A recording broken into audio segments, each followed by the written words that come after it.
Fala viajantes, bem-vindos ao Estradas que me levam. Onde a BR-101 ou qualquer estrada se transforma em cenário para uma profunda reflexão sobre cultura, história e natureza. Este canal é um convite a ver a estrada de uma forma que você nunca imaginou. Neste segmento, o trajeto nos conduz pela BR-101, começando nas proximidades de Sombrio e avançando em direção a Araranguá, ambas cidades do estado de Santa Catarina. Nesta meditação do motorista, buscaremos com os olhos de um antropólogo amador as sutis nuances que constroem a identidade desta região. O que a história, a geologia e a cultura escondem na beira desta rodovia? A fronteira física se cruzará em segundos, mas a mudança mental que ela provoca é profunda. Acompanhe-nos para descobrir os segredos da paisagem e da história que os mapas não revelam. Comente, curta e inscreva-se para continuarmos esta viagem de reflexão. São 11 horas da manhã de uma sexta-feira, 20 de dezembro, e o sol, agora posicionado quase no zênite, transformou o céu em uma abóbada de um azul intenso e sem falhas. Não há uma única nuvem para mediar a sua força, e a luz que cai sobre a paisagem do sul de Santa Catarina é direta, forte e implacável, fazendo o asfalto da BR-101 brilhar e criando uma miragem de água trêmula no horizonte. O carro, tendo deixado para trás o corredor comercial de Sombrio, continua a sua jornada para o norte, uma viagem curta em distância, mas que promete ser uma imersão profunda na identidade de uma nova microrregião. O destino é Araranguá, a cidade das avenidas, um polo regional cuja história está intrinsecamente ligada ao rio que lhe dá o nome. O tráfego, embora ainda pesado com o fluxo do êxodo de verão, parece um pouco mais fluido, mas o calor intenso impõe um ritmo próprio, uma lassidão que convida mais a contemplação do que a pressa. Deixar Sombrio para trás é como sair de um paradoxo. A cidade, com seu nome sombrio sob um sol radiante e sua vocação para o comércio moderno às margens de uma lagoa de história milenar, é um lugar de contrastes fascinantes. Agora, a paisagem se abre para o Vale do Araranguá, e a transição é sutil, mas perceptível. A onipresença da Lagoa do Sombrio dá lugar a um novo domínio da água, o do rio Araranguá e de sua vasta rede de afluentes, canais e valas que irrigam a terra e sustentam a principal cultura agrícola da região. A paisagem entre Sombrio e Araranguá é um imenso tabuleiro de arrozais. A planície costeira, perfeitamente plana, é recortada em quadros de um verde viçoso e inundados de água, que sob a luz direta do sol, se transformam em espelhos ofuscantes. É uma paisagem que fala de trabalho, de engenhosidade e de uma profunda compreensão dos ciclos da água. A rizicultura aqui, assim como no litoral gaúcho, é a espinha dorsal da economia rural, uma atividade que moldou a terra e a vida das pessoas por gerações. Vejo as pequenas estradas de terra que cortam os arrozais, as casas simples dos agricultores, os galpões onde se armazenam as máquinas e os insumos. É um mundo que vive em um ritmo próprio, ditado pelo plantio e pela colheita, um contraponto tranquilo à agitação frenética da rodovia que o atravessa.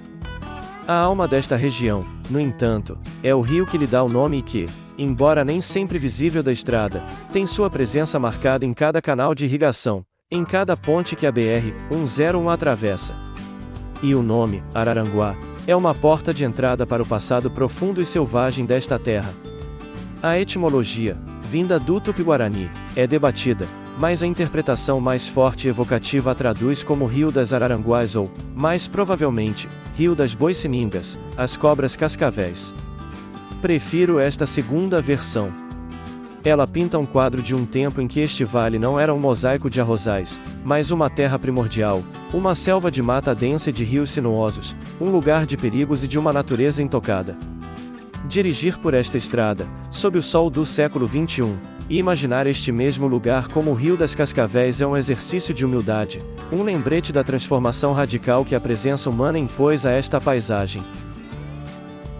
A história da colonização deste vale também é uma narrativa de camadas. Os primeiros a chegar foram os luso-brasileiros e os açorianos, que subiram o curso do rio a partir do litoral, estabelecendo as primeiras fazendas e vilas. Mas a grande transformação veio com as levas de imigrantes europeus no século XIX, especialmente italianos e alemães, que, muitas vezes descendo da serra, trouxeram consigo suas técnicas agrícolas, sua ética de trabalho e suas tradições culturais.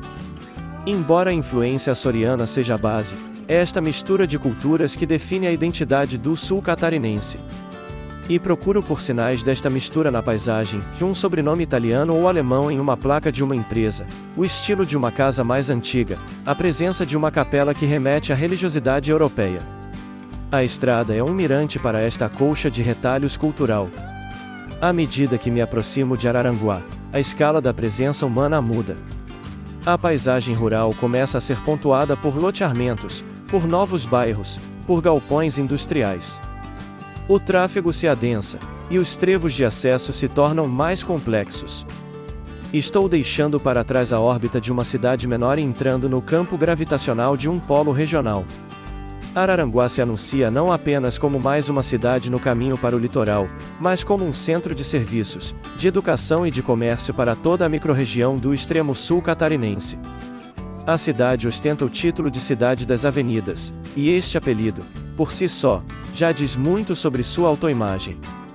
Ele sugere um planejamento urbano, uma organização, uma preocupação com a fluidez e com a modernidade que a diferencia do crescimento mais orgânico e, por vezes, caótico de outras cidades.